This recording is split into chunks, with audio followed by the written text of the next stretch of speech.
अगर आपके घर में वृद्धा पेंशन, विधवा पेंशन या दिव्यांग पेंशन आती है तो इस जानकारी को बिल्कुल भी मिस मत कीजिए, क्योंकि आज मैं बात करने वाला हूं उन करोड़ों लोगों की जिनकी जिंदगी हर महीने मिलने वाली पेंशन पर काफी हद तक निर्भर करती है। देश भर में इन दिनों पेंशन योजनाओं को लेकर तरह तरह की चर्चाएं हो रही है। कोई कह रहा है कि आने वाले समय में पेंशन राशि बढ़ सकती है, कोई कह रहा है कि सरकार लाभार्थियों को बड़ी राहत देने पर विचार कर रही है, तो कोई नए नियमों और बदलावों की बात कर रहा है। आखिर इन चर्चाओं के पीछे सच्चाई क्या है और पेंशन लेने वाले लोगों को किन बातों का ध्यान रखना चाहिए, आज हम इसी विषय पर विस्तार से बात करेंगे। मेरे प्यारे देशवासियों, जब कोई व्यक्ति अपनी पूरी जिंदगी मेहनत करके अपने परिवार, समाज और देश के विकास में योगदान देता है तो जीवन के अंतिम पड़ाव में उसे सम्मान और सुरक्षा मिलना भी उतना ही जरूरी है। इसी सोच के साथ वृद्धावस्था पेंशन जैसी योजनाएं चलाई जाती हैं ताकि बुजुर्गों को आर्थिक सहायता मिल सके और उन्हें छोटी छोटी जरूरतों के लिए दूसरों पर निर्भर न रहना पड़े। इसी प्रकार विधवा पेंशन उन महिलाओं के लिए एक सहारा है जिन्होंने जीवन में कठिन परिस्थितियों का सामना किया है और जिन्हें आर्थिक सहायता की आवश्यकता होती है।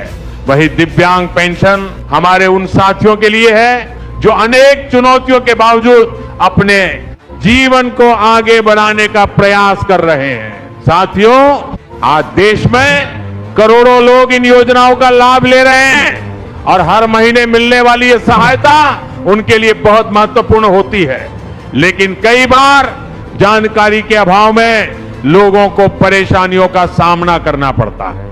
कुछ लोगों को यह पता नहीं होता कि उनके दस्तावेज अपडेट हैं या नहीं। कुछ लोग बैंक खाते की छोटी सी गलती के कारण महीनों तक भुगतान का इंतजार करते रहते हैं और कुछ लोगों को यह समझ ही नहीं आता कि उनकी पेंशन क्यों रुक गई। इसलिए सबसे जरूरी बात यह है कि आप अपने सभी दस्तावेज समय समय पर जांचते रहें। आपका बैंक खाता सक्रिय होना चाहिए, आधार कार्ड की जानकारी सही होनी चाहिए, मोबाइल नंबर अपडेट होना चाहिए और जहां आवश्यक हो वहां ई-केवाईसी या अन्य सत्यापन की प्रक्रिया पूरी होनी चाहिए। मेरे प्यारे भाइयों और बहनों, आज सोशल मीडिया का दौर है और हर दिन पेंशन योजनाओं को लेकर नई नई खबरें सामने आती रहती हैं। कई बार लोग बिना किसी आधिकारिक पुष्टि के वायरल संदेशों पर भरोसा कर लेते हैं और बाद में निराश होते हैं। इसलिए हमेशा याद रखिए कि किसी भी योजना से जुड़ी जानकारी के लिए केवल आधिकारिक स्रोतों पर ही विश्वास करना चाहिए। साथियों, यह भी सच है कि बढ़ती महंगाई और जीवन यापन की बढ़ती लागत को देखते हुए देश भर में ये मांग लगातार उठती रही है कि पेंशन योजनाओं को और मजबूत किया जाए ताकि बुजुर्गों, विधवा महिलाओं और दिव्यांग नागरिकों को अधिक सहायता मिल सके। यही कारण है कि जब भी पेंशन योजनाओं को लेकर कोई चर्चा सामने आती है तो करोड़ों लोगों की नजरें उस पर टिक जाती हैं। लेकिन किसी भी बदलाव को अंतिम मानने से पहले उसकी आधिकारिक घोषणा का इंतजार करना जरूरी है। मेरे प्यारे देशवासियों, यदि आपके परिवार में कोई वृद्ध व्यक्ति, कोई विधवा महिला या कोई दिव्यांग सदस्य है तो उनकी सहायता करना हमारा कर्तव्य है। उन्हें योजनाओं की सही जानकारी दें, उनके दस्तावेजों की जांच कराने में मदद करें और ये सुनिश्चित करें कि वे अपने अधिकारों से वंचित न रहे। कई बार हमारी छोटी सी मदद किसी जरूरतमंद व्यक्ति के लिए बहुत बड़ा सहारा बन जाती है। दोस्तों, आज देश तेजी से डिजिटल व्यवस्था की ओर बढ़ रहा है। योजनाओं का पैसा सीधे बैंक खातों में भेजा जा रहा है, जिससे पारदर्शिता बढ़ी है और लोगों को पहले से अधिक सुविधा मिल रही है।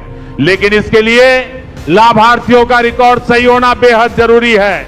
इसलिए किसी भी प्रकार की लापरवाही भविष्य में परेशानी का कारण बन सकती है।